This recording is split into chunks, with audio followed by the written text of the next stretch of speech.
comedian is DJ Delgado. First off, everybody give it up for the redneck hip-hop white stripes over here. And also give it up for your roast master, Chris Susi.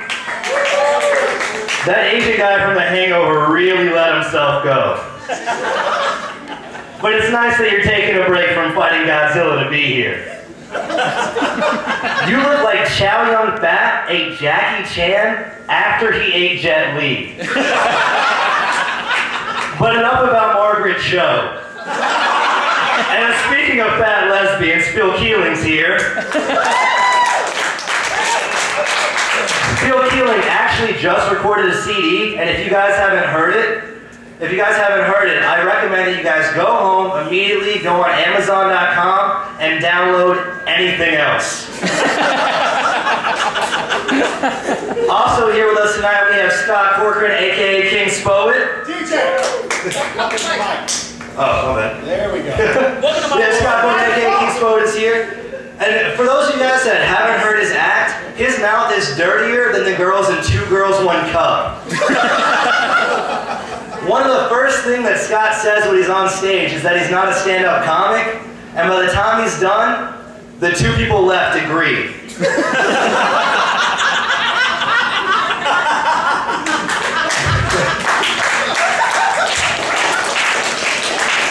Most people describe the movie Hostel as 6 minutes of softcore porn and a half hour of the most sadistic, disgusting shit they've ever seen. Scott described it as 60 minutes of softcore porn and then 30 minutes of hardcore porn. And also we have the great Chris Davison here. Chris Davison, if you haven't seen him, every other punchline with him ends with rape. Chris writes more about rape than writers for Law & Order SVU.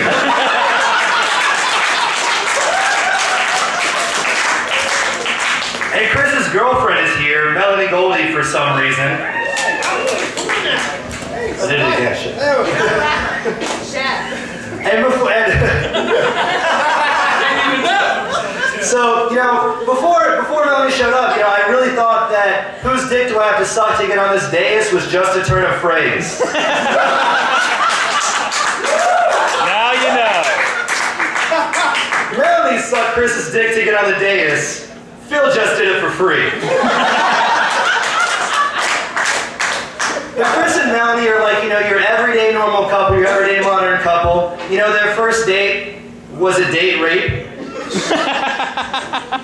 And Chris and Melanie actually broke up for 2 weeks in their relationship, and which I can only assume is the time it takes for eHarmony to fail to find any match for you.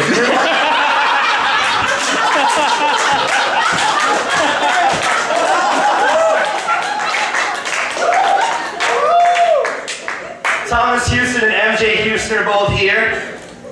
And I can only assume they're here through affirmative action.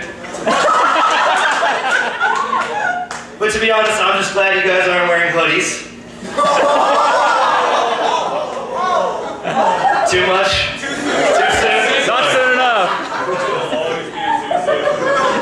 Stand your ground!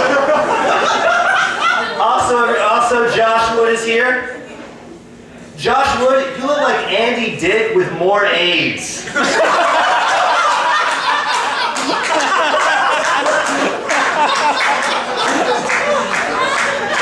And also we got Stephen Clark here. I work with Stephen. And Stephen looks like the kind of guy that Chris Hansen would know on a first name basis.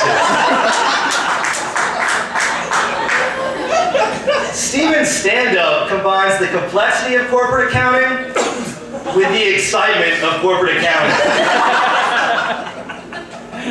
And Stephen actually now has a girlfriend. He's had it for the past 4 months. Which is surprising, because I really didn't think he'd have that large of a stockpile of roofies. Raph Nasty's here, everybody. Raph, I'm glad he dressed up for tonight. Raph is Native American, and his original Native American name was Sits on Cock. Rat, it's good to see you, though. The last time I saw you was on America's Most Wanted. Oh, wait, no, that was meant for MJ, sorry. But enough about these guys. It's time for the man of the hour. It's time for Shane Gray. Shane breaks the social norms for comedians. Comics are supposed to be neurotic and self-conscious. Shane can only masturbate when his laptop is off so we can see his reflection. That's how self-centered he is. And comics are supposed to be people pleasers. But the only person Shane has ever pleasured is himself. And I would call Shane an asshole, but I'm afraid Chris would try and fuck him. But to say that Shane puts people off would be an understatement. R. Kelly wouldn't piss on a fire to put Shane out. Shane has been in the military, he's been a salesman, an actor, a singer, and a comic. The only thing Shane hasn't been is successful. But all joking aside, you're a great guy, you're a great comic, and I'm really glad you let me come out to do this, man. Thank you very much.